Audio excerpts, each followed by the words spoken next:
यार अपने पाकिस्तानी पासपोर्ट के हाथों शर्मिंदा हो, जहाँ जाते हो जलील कराता है, एयरपोर्ट पर जाके अपना पासपोर्ट छुपाते हो। तो भाई ऐसा मुल्क बताती हूँ जहाँ आपका नाम सुनते कि ये पाकिस्तानी पासपोर्ट है आपको मजीद इज्जत दी जाती है। ऑस्ट्रेलियंस हो गए, कनेडियंस हो गए, उनकी इतनी इज्जत नहीं है जितनी पाकिस्तानी पासपोर्ट की, बांग्लादेशी और इंडियन पासपोर्ट की इज्जत है।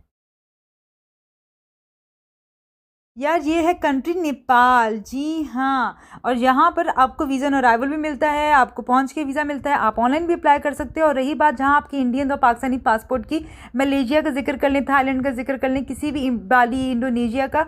आपको याद होगा थाईलैंड में पहले इंडियंस वीज़ा फ्री होते थे अप टू 60 डेज़, उसके बाद भी उनको स्लैश करके जलील किया, 30 डेज़ कर दिया, उससे भी काट के 15 डेज़ कर दिया, और अब तो वो बिल्कुल भी फ्री नहीं है। रही बात मलेशिया की, वो भी सिर्फ 31 दिसंबर तक वीज़ा फ्री है इंडियंस।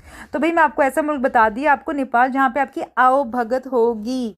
ये टिकट्स की प्राइस आप खुद देख लें। मैं जैसिका और पूजा के साथ गई थी, मैं और पूजा जो है 60 कंट्रीज़ के हैं, तो हमें आधी से आधी प्राइस मिली। टिकट्स की प्राइस आप खुद ही देख लें।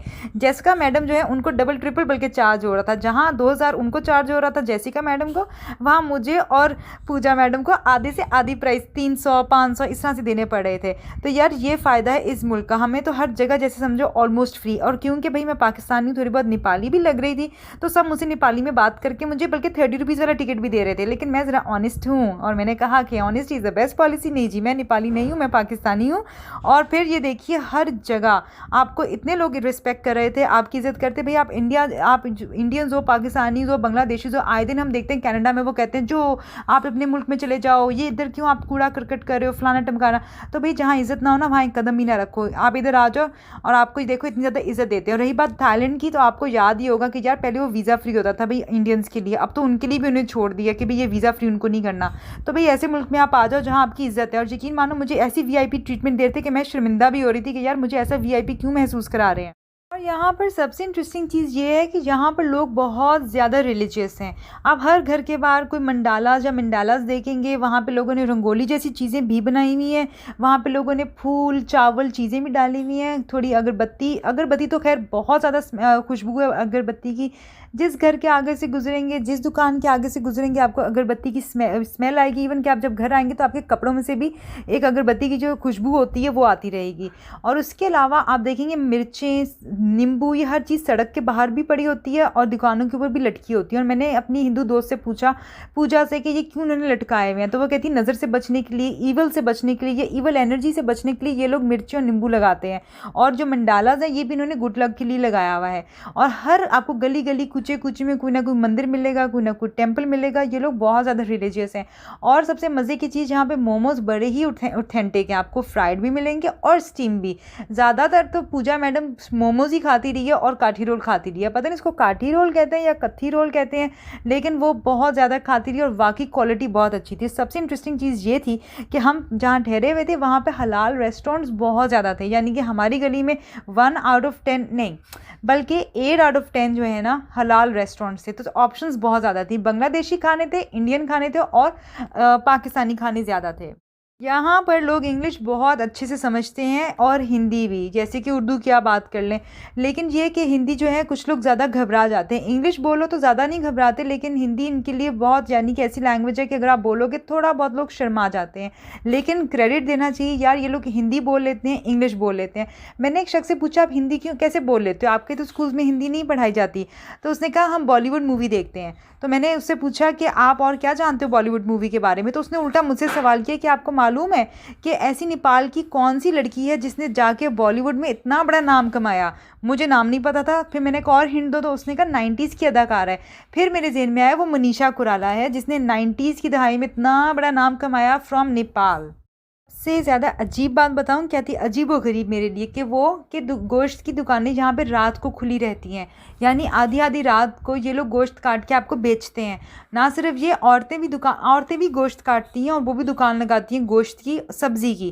खैर सब्ज़ी जो है हमारे यहाँ भी औरतें लगाती हैं दुकानें सब्ज़ी की, लेकिन रात के टाइम वो भी आफ्टर 12 o'clock आप देखें बहुत ज़्यादा जो है ना मोहल्ले में जैसे एक चहल पहल होती है, रौनक होती है, सब लोगों ने दुकान लगाई होती है, जहाँ पे माथे पे सिंदूर, सिंदूर गले में, मंगलसूत्र, ये लोग बहुत ट्रेडिशनल हैं।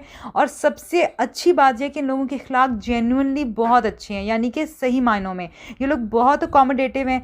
प्राइस के मामले में बात कर लो तो ये लोग आपसे सचमुच में बार्गेन भी कर लेते हैं, और यकीन मानिए ये लोग दिल के वाकई बहुत अच्छे हैं, अखलाक के अच्छे हैं।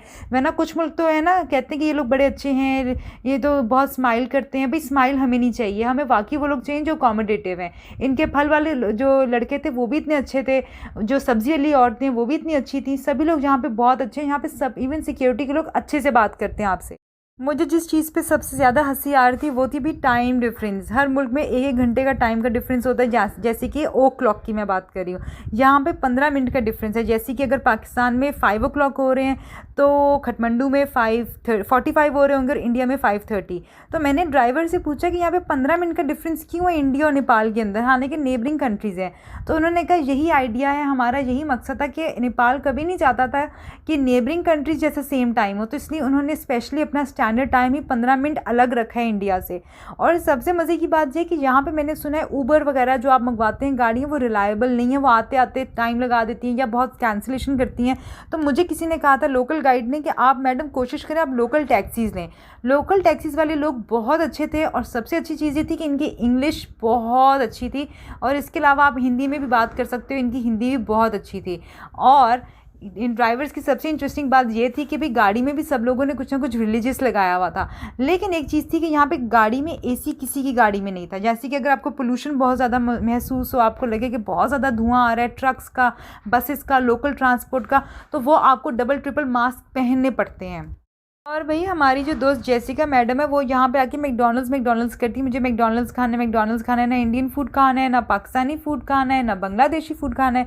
तो भाई जहाँ मैकडॉनल्ड्स ढूंढने गए तो हमें पता चला यहाँ पर मैकडॉनल्ड्स मुश्किलों से आपको कहीं मिलेगा। हमने जैसे कि बहुत ढूंढा, हमें कहीं भी नज़र नहीं आया। जब मैंने किसी ड्राइवर से पूछा मुझे कहीं मैकडॉनल्ड्स में आप ले चलें, तो उसको नहीं पता था मैकडॉनल्ड्स यहाँ पर कहाँ पर है। इट मीन्स कि वहाँ पर शायद मैकडॉनल्ड्स नहीं है। एक KFC हमें नज़र आया, लेकिन वो खटमंडू फ्राइड चिकन था, केंटकी फ्राइड चिकन नहीं था। लेकिन कि वहाँ पे एक ब्रांच ओरिजिनल थी KFC की। तो हम जेसिका मैडम को वहाँ लेके गए तो उसकी सांस में सांस आया। लेकिन पता नहीं यार ये जो अंग्रेज़ लोग हैं इतना बनते क्यों हैं कि हम मिर्चों वाला खाना नहीं खाते, हम ये नहीं खाते, हम वो नहीं खाते। हालांकि यार अंग्रेज़ों को कोई इतना प्रॉब्लम नहीं होना चाहिए मिर्चों वाले खाने से। मुझे नहीं समझ आती कि ज़्यादा कितने सेंसिटिव बनते हैं। लेकिन एनीवेज वहाँ पर ना KFC था ना मैकडॉनल्ड्स था। एज फार प्राइसेस की बात करूँ, आपको पता है कि ज़्यादा महंगा मुल्क नहीं है, जैसे कि यानी कि ऐसा नहीं कि प्राइसेस को चीज़ों को आग लगी हुई है। अच्छी प्राइसेस हैं, इकोनॉमिकल प्राइसेस हैं। लेकिन बाकी इनके अगर आप कश्मीर की शॉल्स देखिए, पश्मीना की देखिए, तो वो मटेरियल आपको मिलेगा जो आपको कहीं नहीं मिलता मटेरियल। आप किसी भी एशियन कंट्री में चले जाएँ आपको ऐसा मटेरियल नहीं मिलेगा। और यहाँ पे सबसे कॉमन जो खाने का गोश्त है वो बफ़ है, मुझे लगा बीफ है वो, लेकिन जहाँ आप जाएंगे वहाँ बफ़ लिखा होता है। बफ़ का मतलब होता है बफलो, और वो यक होती है, याक मूल, याक या यक बोलते हैं हम, तो याक खैर कहेंगे ज़्यादा बेहतर है। और वो याक इनका बहुत ही क्यूट किस्म की एक बफलो जैसी एक गाय है जो इतनी क्यूट लगती है। उसी की पश्मीना की शॉल और उसी की पश्मीना के धागे और कैश्मीर बनता है। और भाई सबसे मज़े की चीज़ ये है कि ये लोग आपसे बार्गेन भी कर लेते हैं, आपको हर प्राइस पे चीज़ भी दे देते हैं और आपकी रिस्पेक्ट भी करते हैं। यार मैं तो ऐसी बात करी कि जैसे यार मैं खैर क्या ही कहूँ, मगर ये ऐसी चीज़ है कि आप जब जाओगे ना तो आप बार बार यहाँ पर आना चाहोगे। लेकिन मुझे ये समझ नहीं आती मुझे वहाँ पे फल इतने महंगे क्यों लग रहे थे। जैसे कि मेरे ख्याल से मैंने काफ़ी रिसर्च की तो मुझे ड्राइवर ने बताया कि मैडम यहाँ पर ज़्यादातर किन्नू उगते हैं और सेब उगते हैं और अनार उगते हैं, क्योंकि ये सर्दियों के फल हैं। जैसे आम हो जाए वो बहुत महंगा मिलेगा, ड्रैगन फ्रूट हर जगह से मिलता है वहाँ पर और वो बहुत महंगा है। यहाँ पर काफ़ी ज़्यादा अंगूर चीज़ें वगैरह हर तरह का फल मिलता है, लेकिन वो बहुत महंगे हैं। जैसे कि आप सिर्फ एक आम और थोड़ा बहुत कुछ ना कुछ छोटा मोटा फल लेने जाएँ तो वो आपको 500 रुपये का पड़ जाएगा, 600 रुपये का पड़ जाएगा, 1000 का पड़ जाएगा। आपको पता ही नहीं चलेगा हमने एक पपीता लिया तो 1000 के पैसे क्यों पड़ गए। तो जो अगर आप किन्नू जैसी चीज़ें लेते हैं तो वह फिर भी आपको थोड़ी कम प्राइस पे मिलेंगी। लेकिन यार मुझे समझ नहीं आता इतनी महंगी चीज़ें क्यों थी, फल महंगे क्यों थे, फलों की एक्चुअल में बात थी। और इसके अलावा जो सबसे इंटरेस्टिंग चीज़ है वो ये है जो आप सोच भी नहीं सकते। आप खुद गैस करें। मैं क्योंकि जब भी कोई वीडियो लगाती हूँ सबसे पहले जब भी मैं कहती हूँ कि गैस करो भाई ये कौन सा मुल्क है, कौन सा शहर है, और मैं पीछे कोशिश करती हूँ कोई बैनर्स ना लगे हो जिसमें आप पढ़ सको कि ये नेपाली लैंग्वेज में कुछ लिखा है। सब लोग 2 मिनट में बता देते हैं ये नेपाल है। इसका मतलब है कि कितने ज़्यादा मेरे फॉलोअर्स हैं जो नेपाल जा चुके हैं। और ये बात भी है कि अगर आप लोगों को फोबिया है स्ट्रे जानवरों का, जैसे कि पालतू तो नहीं, जैसे स्ट्रे डॉग्स हो गए, स्ट्रे कैट्स हो गई, तो आपको वो फ़ोबिया उतर जाएगा, क्योंकि यहाँ पे स्ट्रे डॉग्स बहुत ज़्यादा हैं, आवारा कुत्ते बहुत ज़्यादा हैं, लेकिन इनकी सबसे अच्छी चीज़ ये है कि ना वो आपको फॉलो करते हैं ना चेस करते हैं। देखने में भी बहुत प्यारे हैं, वुल्फ के जैसे हैं, हैवी फर है इनकी, प्यारे लगते हैं, लेकिन ये ज़्यादातर कुत्ते दूसरे कुत्ते पे चलाते हैं लेकिन इंसानों पे बिल्कुल नहीं चलाते। तो ये बहुत अच्छे स्ट्रे डॉग्स हैं, आपको बिल्कुल तंग नहीं करते। और सबसे अच्छी चीज़ इनकी ये है कि यार यहाँ पर आपको ना हर चीज़ ऐसे आपको लगेगा जैसे आप अपने मुल्क में आए हो। मुझे सबसे अच्छी फीलिंग ये आ रही थी कि जैसे मैं नॉर्दर्न एरियाज़ में चली गई हूँ, हमारे अपने मुल्क के, जैसे हम मरी चले गए हो, नथिया गली चले गए हो, क्योंकि वैसे ही शॉप्स बिजी थी, वैसे ही रश था, माहौल था। सड़कें ऑब्वियसली हमारी नॉर्दर्न एरियाज़ की डिफरेंट है, क्योंकि पहाड़ ज़्यादा है वहाँ पर, या पता नहीं पहाड़ी इलाका ज़्यादा है, या सड़कें वहाँ पे नैरो है, या क्योंकि दो दो गाड़ियाँ, तीन तीन गाड़ियाँ, अनलेस आप मोटरवे पे जाते हो या हाईवे पे चढ़ते हो। जो अंदर की गलियाँ वहाँ पे ज़ाहिर सी बात है ट्रैफिक ज़्यादा है। ये पूरी की पूरी काठमांडू सिटी है, शायद इसलिए यहाँ पे ट्रैफिक भी ज़्यादा है एज़ कम्पेयर टू मरी। मरी में कंजेशन जल्दी हो जाती है सारी साइड ट्रैफिक की। और आपको पता ही है कि भाई मरी में जब टूरिस्ट सीज़न आता है, गर्मी में भी टूरिस्ट होता है और सर्दी में भी टूरिस्ट सीज़न होता है, तो वहाँ पे बहुत जल्दी ट्रैफिक के जैम होने के चांसेस होते हैं। यहाँ पे इतने ज़्यादा चांसेस नहीं थे। और यहाँ पे सबसे मज़े की चीज़ ये है कि लड़कियों को आप देखिए, सब ने अच्छे अच्छे फैशन किए हुए हैं, किसी ने सिंदूर लगाए, बिंदी लगाई हुई है, और ये लोग इंडियंस लगते हैं लेकिन इतने भी इंडियंस नहीं लगते, और ये लोग पाकिस्तानी इंडियंस का मिक्स लगते हैं, क्योंकि इनके फीचर्स बहुत इनोसेंट और बहुत सॉफ्ट फीचर्स हैं। जो पाकिस्तानी उनके बहुत अट्रैक्टिव और बहुत प्रोमिनेंट फीचर्स हैं, लेकिन इन लड़कियों के बहुत मासूमाना फीचर्स हैं, बहुत सॉफ्ट और एंजेलिक फीचर्स हैं। ये है मेरी opinion about the Nepali girls. लेकिन आप लोगों की क्या राय है? आपको इंडियन गर्ल्स पसंद है, पाकिस्तानी या नेपाली गर्ल्स? किसके फीचर्स आपको ज़्यादा पसंद हैं? और वैसे मेरी जितनी भी इंडियन से बात होती थी, इंडियन औरतों से, इंडियन मर्दों से, वो एक ही चीज़ कहते थे, हमें पाकिस्तानी ड्रामास बहुत पसंद है, हमें पाकिस्तानी गर्ल्स बहुत पसंद है। और अक्सर हमें अपने मोबाइल में निकाल के जो है लड़कियों की फ़ोटोज़ दिखाते थे कि ये हमारी आजकल की फेवरेट एक्ट्रेस हैं, हम इसका ड्रामा देख रहे हैं, उसका ड्रामा देख रहे हैं। तो मुझे ये मालूम नहीं था कि इंडिया में पाकिस्तानी ड्रामास का इतना क्रेज़ है। और वैसे आपको पाकिस्तानी मूवीज़ का क्रेज़ क्यों नहीं, ये मुझे बहुत हैरत होती है। लेकिन इतनी भी नहीं, क्योंकि मुझे पाकिस्तानी मूवी से ज़्यादा खुद पाकिस्तानी ड्रामास पसंद हैं। मैं ये चीज़ सोच रही हूँ कि अभी तक किसी इंडियन ने नेपाल के बारे में क्यों नहीं कुछ इतनी वीडियोस बनाई। भाई इंडिया और नेपाल तो इतने पास पास में है, ज़्यादातर लोग थाईलैंड क्यों जाते हैं इंडिया से, दुबई क्यों जाते हैं, मलेशिया क्यों जाते हैं, ज़्यादातर नेपाल क्यों नहीं जाते हो यार? यहाँ पे तो आपकी इतनी आवभगत होती है। अभी तो मैंने आपको टिकट के प्राइसेस ही दिखा दी, जहाँ 2000 हमारी जैसिका को चार्ज हो रहा था, वहाँ पूजा और मुझे सिर्फ और सिर्फ 500 चार्ज हो रहा था। I don't know what's the matter man.